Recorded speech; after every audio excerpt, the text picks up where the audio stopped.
everyone. My name is Jason C. Quadra, and I'm here to talk to you about enhancing data analysis for system servicing with Microsoft software for efficiency and improvement. Why did we make this video?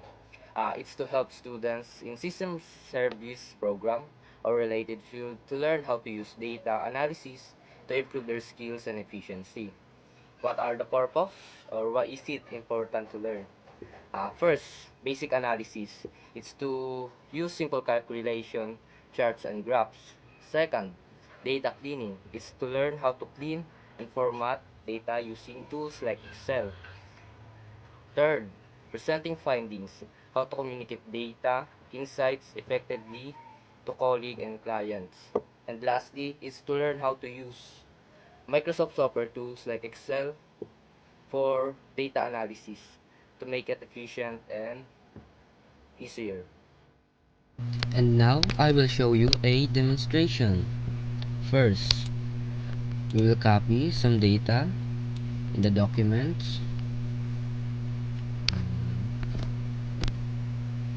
We will put some comma for every column that we want to separate with the system servicing, weighted mean, purple interpretation, and rank. We will choose another one.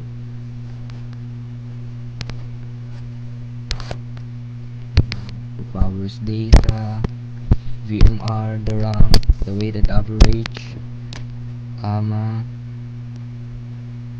comma.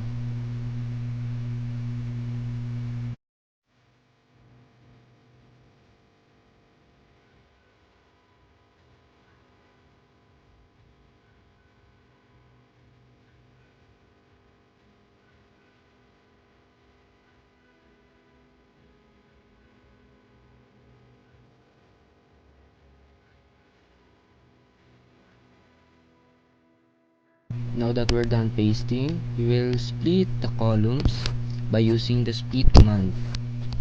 We will select the comma and it will automatically separate it, and we will just need to organize it to make it look clean. Another one, done.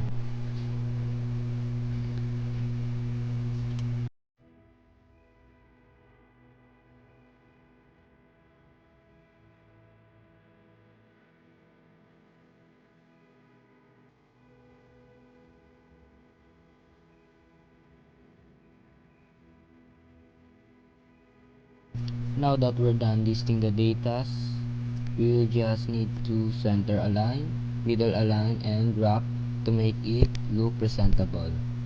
And done.